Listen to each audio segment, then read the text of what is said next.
નમસ્કાર વિદ્યાર્થી મિત્રો, હું રોહિત ઓળકિયા. ફરીવાર બાયોલોજીનો એક નવો ટોપિક. ગયા વખતે આપણે છે એ આદિકોષ કેન્દ્રીય કોષ એટલે કે પ્રોકેરિયોટિક સેલ વિશેની ચર્ચાઓ છે કરી હતી. અને હવે આપણે છે એ કોષીય આવરણ અને તેનું રૂપાંતરણ, મતલબ કે આદિકોષ કેન્દ્રીય કોષનો જ આ ટોપિક છે, જેનું નામ છે કોષીય આવરણ અને તેનું રૂપાંતરણ. સાવ સહેલું છે, સમજજો એટલે તમને ખબર પડી જશે. કે માનો કે આદિકોષ કેન્દ્રીય કોષ છે તો એના ઉપર કોષીય આવરણ એટલે કોષની ફરતે જે આવરણ આવેલું હોય, ફરતે જે સેલ આવેલા હોય તેના વિશેની આપણે છે એ ચર્ચા કરશું. તો અહીંયા કણે જો આદિકોષ કેન્દ્રીય કોષના કોષીય આવરણની જો વાત કરવામાં આવે તો મોટાભાગના આદિકોષ કેન્દ્રીય કોષ વિશેષ રૂપે બેક્ટેરિયાના કોષમાં, મતલબ આપણે જે વાત કરશું એ બેક્ટેરિયાના કોષની વાત કરશું. મોટાભાગના આદિકોષ કેન્દ્રીય કોષ અને એમાં પણ બેક્ટેરિયાના કોષ, એટલે આપણે અહીંયા એવું લખશું કે બેક્ટેરિયાના કોષમાં. યાદ રાખજો, આપણે શેની ચર્ચા કરીએ છીએ તો કોષીય આવરણ અને તેનું રૂપાંતરણ સમજીએ છીએ, અને એમાં પણ શેની ચર્ચા કરીએ છીએ તો બેક્ટેરિયાની ચર્ચા છે આપણે કરીએ છીએ. એક જ મિનિટ.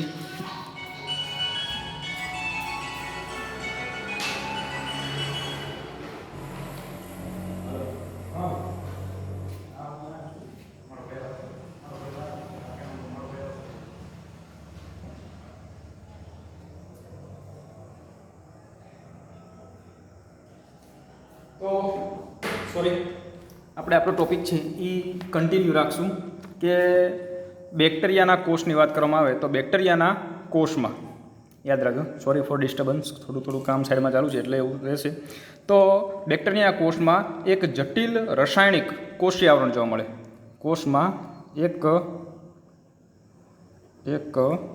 જટિલ રાસાયણિક કોષમાં એક જટિલ રાસાયણિક કોષીય આવરણ જોવા મળે છે. એટલે હવે આપણી પાસે શું છે બેક્ટેરિયાના કોષમાં? જટિલ રાસાયણિક કોષીય આવરણ. અને આ જટિલ રાસાયણિક કોષીય આવરણ છે ને જે 3 સ્તરનું બનેલું છે. એટલે અહીંયા આપણે 3 સ્તરના છીએ ભાગ પાડી દઈએ. જે 3 સ્તરનું બનેલું છે. 3 સ્તર હોય તો આપણે એમાં એવું કહેવું હોય તો કહી શકાય સૌથી બહારનું સ્તર, મધ્ય સ્તર અને અંત સ્તર. તો આને પણ આપણે અહીંયા કણે આવરણને 3 ભાગ પાડી દઈએ. અહીંયા કણે કહી દઈએ આપણે સૌથી બહારનું સ્તર, ત્યાર પછી મધ્ય સ્તર અને અંદરનું સ્તર. સાવ સહેલું છે. કોષીય આવરણ અને તેનું રૂપાંતરણ સમજીએ છીએ. એમાં આપણે બેક્ટેરિયાના કોષમાં શું હોય તો જટિલ રાસાયણિક કોષીય આવરણ, અને આ જટિલ રાસાયણિક કોષીય આવરણ કેટલા સ્તરનું બનેલું હોય તો કેટલા સ્તરનું બનેલું હોય? 3 સ્તરનું. કયું 3 સ્તર? સૌથી બહાર, મધ્ય અને અંદર. તો સૌથી બહાર જો વાત કરવામાં આવે તો સૌથી બહારનું સ્તર છે ને કહેશું આપણે ગ્લાયકોકેલિક્સ. જે ગ્લાયકોકેલિક્સ સાવ સહેલું છે, સમજો તમે. સૌથી બહારનું સ્તર શેનું બનેલું હોય? ગ્લાયકોકેલિક્સ. આ એક પ્રકારનું રસાયણ છે એવું તમે સમજી શકો છો. સૌથી બહારનું સ્તર ગ્લાયકોકેલિક્સ, મધ્યની અંદર કોષ દિવાલ, અને સૌથી અંદરનું સ્તર એને આપણે નામ આપશું કોષ રસ સ્તર. સમજાય છે કે ઉપરથી જાય છે? એકદમ ઇઝી વસ્તુ છે કે સૌથી બહાર ગ્લાયકોકેલિક્સ, મધ્યમાં કોષ દિવાલ અને સૌથી અંદરના ભાગમાં શું આવ્યું? કોષ રસ સ્તર. આવી રીતે 3 આવરણ નીચે બનેલી રચના આપણને જોવા મળશે. અને આ દરેક આવરણ કે જેના ચોક્કસ કાર્ય છે, દરેક આવરણના ચોક્કસ કાર્ય છે, પરંતુ દરેક આવરણના ચોક્કસ કાર્ય છે, પરંતુ 3 આવરણ સંયુક્ત રીતે રક્ષણ આપવાનું, એટલે આપણે એવું કહેવું તો કહી શકાય કે સંયુક્ત રીતે રક્ષણાત્મક આવરણ બનાવે છે, રક્ષણ આપવાનું કાર્ય કરે છે. કેમ કે તમે યાદ કરો કે આદિકોષ કેન્દ્રીય કોષ આપણે ભણીએ છીએ, અને આદિકોષ કેન્દ્રીય કોષ એટલે બધા કેવા થયા? એક કોષીય સજીવો થયા. તો આ બધા એક કોષીય સજીવો જે છે તો એક જ કોષના બનેલા હોય, તો અંદરના ભાગનું 3 આવરણ ભેગા થઈ અને શું કરશે તો રક્ષણ આપવાનું છે એ કાર્ય કરતાં આપણને જોવા મળશે. હવે કોષીય આવરણમાં જોવા મળતી વિભિન્નતા મતલબ કે આ જે આવરણ છે ને એના આધારે કોષીય આવરણમાં જોવા મળતી વિભિન્નતાના આધારે છે અને ગ્રામ દ્વારા બનાવવામાં આવેલ અભિરંજકના આધારે બેક્ટેરિયાને બે જૂથમાં વહેંચી શકાય. શેના આધારે તો એક કોષીય આવરણમાં જોવા મળતી વિભિન્નતા, કોષીય આવરણમાં જોવા મળતી વિભિન્નતા અને ગ્રામ અભિરંજક, બરાબર, અને ગ્રામ અભિરંજક ક્ષમતાના આધારે, ગ્રામ અભિરંજક ક્ષમતાના આધારે, શેના આધારે? કોષીય આવરણમાં જોવા મળતી વિભિન્નતા અને ગ્રામ અભિરંજક ક્ષમતાના આધારે બેક્ટેરિયાને બે જૂથમાં વિભાજિત કરી શકાય છે. બરાબર, એક જ મિનિટ આટલું રિવિઝન જોઈ લો પહેલાં. બરાબર, એક જ મિનિટ જોઈ લેજો, વાંચો આ બધી વસ્તુ, વાંચી નાખો, એકદમ કમ્પ્લીટ છે.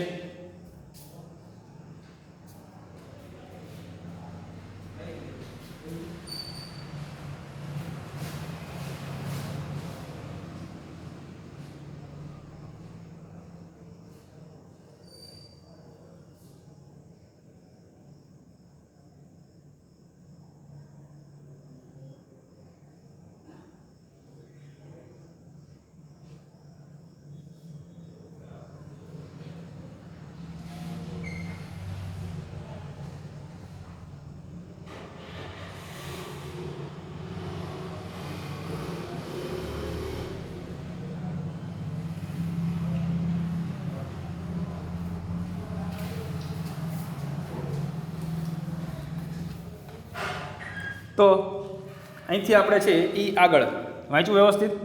બરાબર, હવે શું કહે છે તો કોષીય આવરણમાં જોવા મળતી વિભિન્નતા અને ગ્રામ અભિરંજક ક્ષમતાને આધારે બેક્ટેરિયાને કેટલા જૂથમાં વિભાજિત કરી શકાય છે?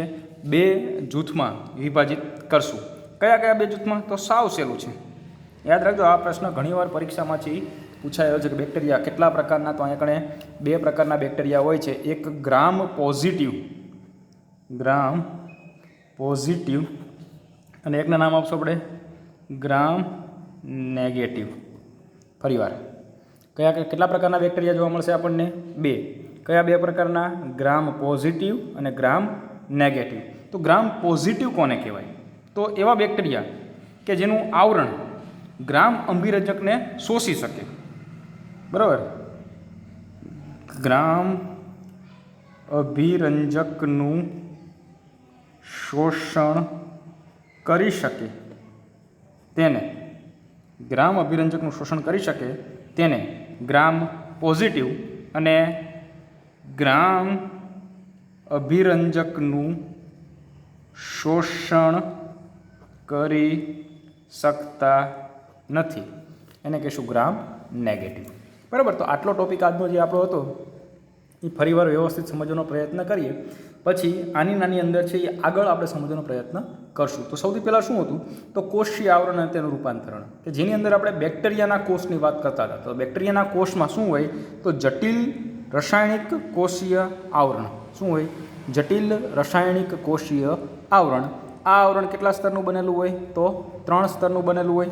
કયા 3 સ્તરનું? તો સૌથી બહારનું સ્તર ગ્લાયકોકેલિક્સ, મધ્ય સ્તર કોષ દિવાલ અને અંદરનું સ્તર કોષ રસ સ્તર. પરંતુ 3 સ્તર સંયુક્ત રીતે શું કરશે? રક્ષણ આપવાનું કાર્ય કરશે. બીજું કે કોષીય આવરણમાં જોવા મળતી વિભિન્નતા, બેક્ટેરિયાને જો અલગ ભાગ પાડવા હોય તો અલગ અલગ પ્રકારના બેક્ટેરિયાની અંદર અલગ અલગ પ્રકારના આવરણ જોવા મળે છે. તો આ આવરણની જે વિભિન્નતા છે તેના આધારે અને ગ્રામ અભિરંજક ક્ષમતાના આધારે, મતલબ કે અમુક પ્રકારના બેક્ટેરિયા છે અભિરંજિત થાય તો એને ગ્રામ પોઝિટિવ બેક્ટેરિયા કહેવાય, અને અમુક પ્રકારના બેક્ટેરિયા છે એ અભિરંજિત થતા નથી તો એને ગ્રામ નેગેટિવ કહેવાય. એટલે અભિરંજિત થાય તો ગ્રામ પોઝિટિવ અને અભિરંજિત ન થાય તો એને કહેવાય ગ્રામ નેગેટિવ. બરાબર, ક્લિયર આટલી વસ્તુ? અહીં સુધી સમજાણું કે ઉપરથી જ ખબર પડી કે ન પડી? એકવાર જોઈ લો. ચલો ફરીવાર તમારે લખવાનું છે આમાંથી જ તે, તમને અલગથી હું PDF બનાવીને મોકલવાનો નથી, એ તમારે આમાંથી ને આમાંથી જોઈ લેવાનું છે. ખાસ હું બોલતો હોય ને ત્યારે તમારે એવું લાગે તો નોટ સાથે રાખવી, પેન, અને વ્યવસ્થિત રીતે બોલતો હોય ત્યારે પેનથી લખી લેવું. અને પછી તમારે શું કરવાનું, તો પછી છે એ જેમ જેમ મતલબ કે એકવાર તમારે બોલતો જાવ એમ લખતું જવાનું, બોલતું જાવ એમ લખતું જવાનું, પછી પાછું નિરાતે એકવાર ફરીવાર વિડીયો જોઈ લેવાનો, એટલે તમને ખબર પડી જશે, અથવા તો તમને છે એ આવડી જતું છે એ જોવા મળશે. બરાબર, ચલો એકવાર નજર નાખવા લો.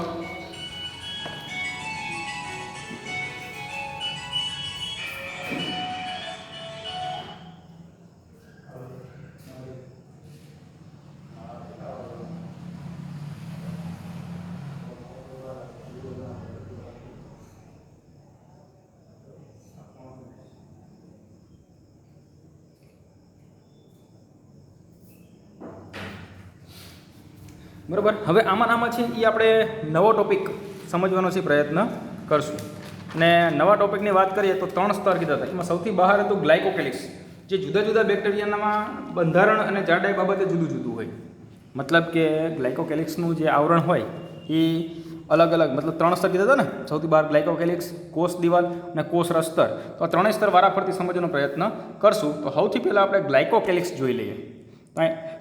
લખીએ ગ્લાયકોકેલિક્સ. બરાબર, જે જુદા જુદા બેક્ટેરિયામાં બંધારણ, મતલબ જુદા જુદા બેક્ટેરિયામાં બંધારણ અને જાડાઈની બાબતે જુદું જુદું, જે જુદા જુદા બેક્ટેરિયામાં બંધારણ અને જાડાઈની બાબતે, બંધારણ અને જાડાઈની બાબતે જુદું જુદું હોય છે. શેના બાબતે જુદું જુદું? તો બંધારણ અને જાડાઈની બાબતે. મતલબ કે અલગ અલગ પ્રકારના બેક્ટેરિયા હોય તો એનું બંધારણ છે એ કેવું જોવા, મતલબ કે બેક્ટેરિયાનું જે ગ્લાયકોકેલિક્સનું સ્તરનું બંધારણ કેવું જોવા મળશે? જુદું જુદું. અને જાડાઈ પણ કેવી જોવા મળશે? અલગ અલગ પ્રકારની આપણને જોવા મળશે. પછી કેટલાક બેક્ટેરિયામાં આ છે શિથિલ આવરણ સ્વરૂપે જોવા મળે. હવે એક વ્યાખ્યા છે, આ યાદ રાખજો. કેટલાક બેક્ટેરિયામાં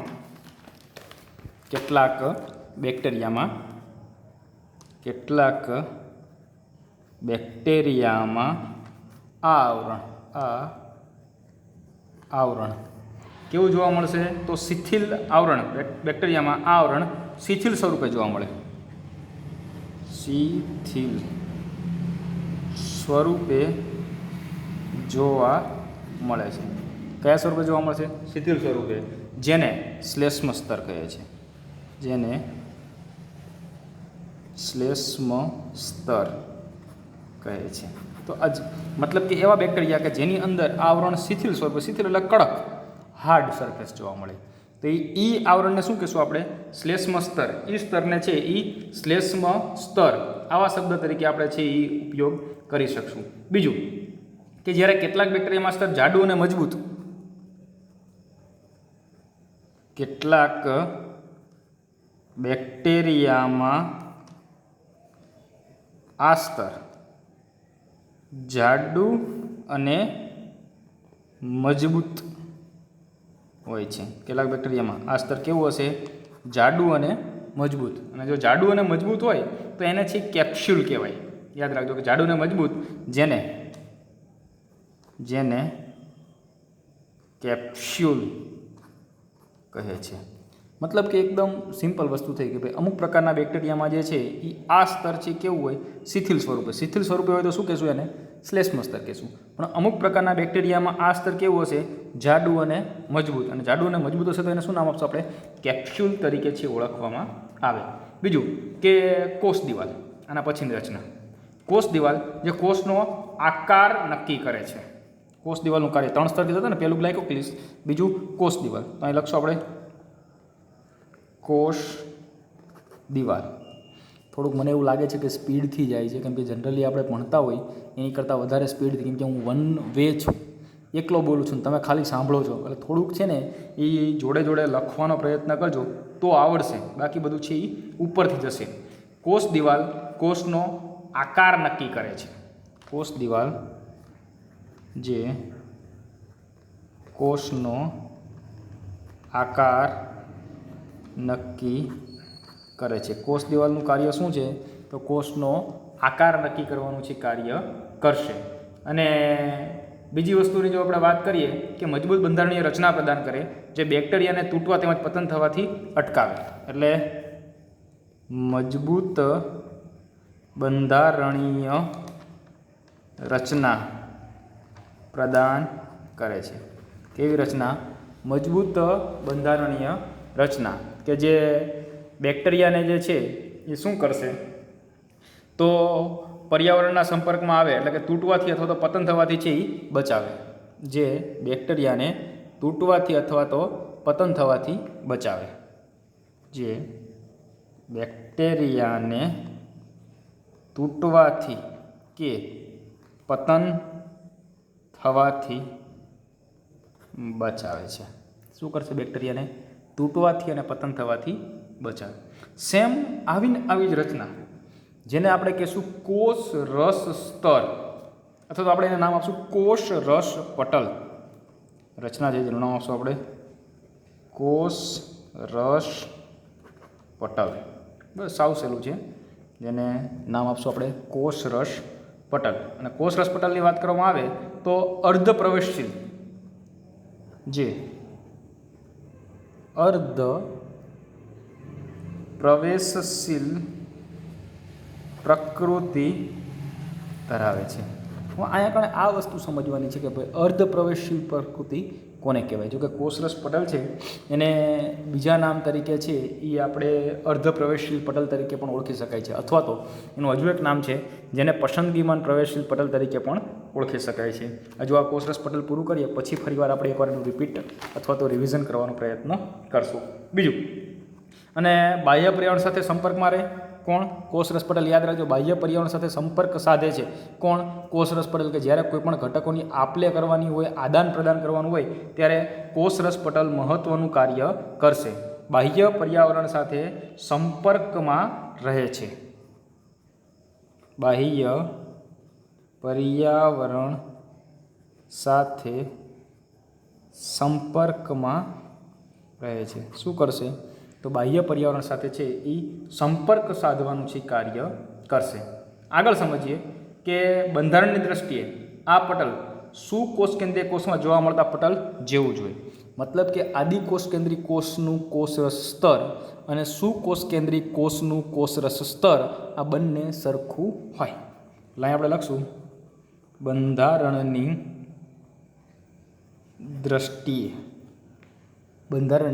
દ્રષ્ટિએ આ સ્તર સુકોષ કેન્દ્રીય કોષમાં જોવા મળતા સ્તર જેવું જ હોય છે. બરાબર. આપણે આ સ્તરની વાત કરવામાં આવે તો એ જે સુકોષ કેન્દ્રીય કોષમાં જે સ્તર જોવા મળે છે એના જેવું જ આપણને જોવા મળશે. તો 1 મિનિટ આ જોઈ લો, એટલે આને આખું છે એ આપણે ફરીવાર રિફર કરી નાખીએ, રિપીટ કરી નાખીએ એટલે આપણને ખ્યાલ આવે કે ગ્લાયકોકેલિક્સ જે જુદા જુદા બેક્ટેરિયામાં બંધારણ અને જાડાઈની બાબતે કેવું હોય? જુદું જુદું. કેટલાક બેક્ટેરિયામાં આ આવરણ શિથિલ સ્વરૂપે જોવા મળે. શિથિલ સ્વરૂપે જોવા મળે તો આપણે નામ શું આપ્યું એને? શ્લેષ્મ સ્તર. અને કેટલાક બેક્ટેરિયામાં આ સ્તર જાડું અને મજબૂત હોય, જેને શું નામ કીધું આપણે? કેપ્સ્યુલ. કોષ દિવાલ જે કોષનો આકાર નક્કી કરે છે. કોષ દિવાલ શું કરે છે? કોષનો આકાર નક્કી કરે છે. મજબૂત બંધારણીય રચના પ્રદાન કરે જે બેક્ટેરિયાને તૂટવાથી કે પતન, જો તૂટવાનો મતલબ કે કોષ તૂટી ન જાય, પતન થવું એટલે સામાન્ય તમે એવું સમજો ને કે ભાઈ નષ્ટ થવું, ખરી પડવું, આવો શબ્દ થાય. તો આ જે નષ્ટ ન થાય એના માટે પણ કોષ દિવાલ છે મહત્ત્વનો ભાગ ભજવશે. અને કોષરસ પટલની વાત કરવામાં આવે તો જે અર્ધ પ્રવેશશીલ પ્રકૃતિ ધરાવે. કોષરસ પટલ કેવું પ્રકૃતિ ધરાવશે? અર્ધ પ્રવેશશીલ પ્રકૃતિ કે જે બાહ્ય પર્યાવરણ સાથે સંપર્કમાં હોય. બંધારણની દ્રષ્ટિએ આ સ્તર કેવું હોય? તો સુકોષ કેન્દ્રીય કોષના સ્તર જેવું જ આપણને જોવા મળશે. ચલો હું તમને 2 મિનિટ આપું છું, સ્ક્રીનશોટ લેવો તો સ્ક્રીનશોટ. આજનું આપણું આ જે છે હોમવર્ક, આ હોમવર્ક તમારે છે થોડુંક જો તમને દેખાય તો આ રીતે કરી આપું છું. થોડુંક ઝૂમ કરી નાખીએ, કદાચ તમને અનુકૂળ આવે તો.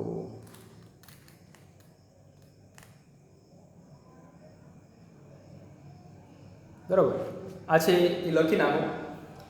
બરાબર, ચાલુ વિડીયો લખી નાખો અને એના પછી છે એ પેજ ફેરવી અને 2 મિનિટ પછી છે એ પેજ ફેરવીને લખી નાખો. પણ મિત્રો જો આપણે ટુ વે કમ્યુનિકેશન થતું નથી એટલે આની અંદર ઘણા બધા જે છે એ પોઝિટિવ પોઈન્ટ આવે છે. મતલબ કે આની અંદર શું પૂછાઈ શકે તો કોષીય આવરણ કેટલા હોય, બરાબર, તો 3 હોય.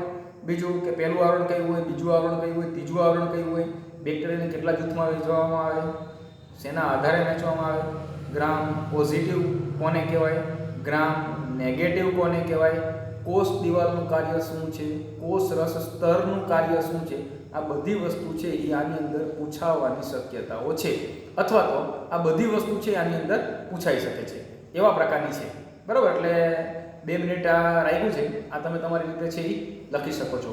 હા, બીજી વસ્તુ કે તમારામાંથી કોઈના કંઈ જ ડાઉટ આવતા નથી એટલે એનો મતલબ એવો થાય કાં તમે વાંચતા નથી અને કાં પછી તમે ડાઉટ છે એ તમને સમજાતા નથી.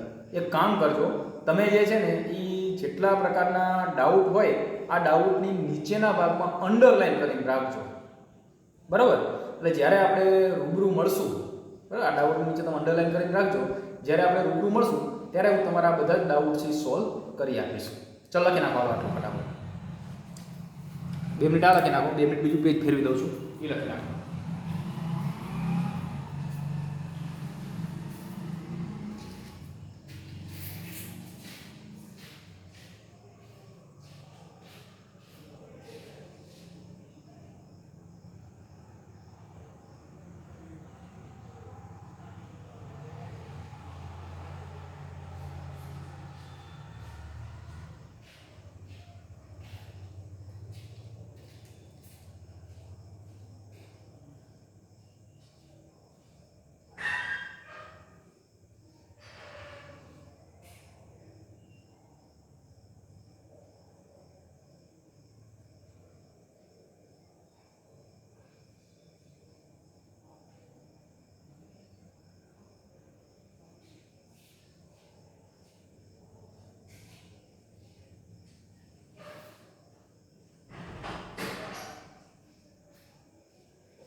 હવે છે એ બીજું પેજ લખી નાખો.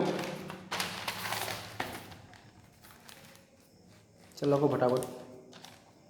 પણ આ થોડા અક્ષર તમને ઉકલાવવામાં કેવરાવતું હશે તો તમે તમારી જે બુક છે એ બાજુમાં રાખીને તમે જોઈ શકો છો.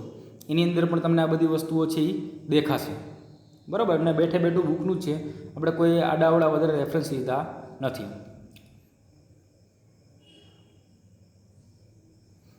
ઓકે મિત્રો, આજે એવું લાગે તો સ્ક્રીનશોટ લઈ લેજો એટલે વિડીયો વધારે લાંબો ન થાય. શોર્ટની અંદર આપણે આ બધી વસ્તુ છે એ પૂરી કરી શકાય. ચલો 1 મિનિટ તો આપું છું. આ 1 મિનિટની અંદર તમે છે આખું લખી નાખો, પછી આપણે વિડીયોને છે એ પૂર્ણાહુતિ જાહેર કરવાનો પ્રયત્ન કરીએ. આ જોઈ લેજો છેલ્લે.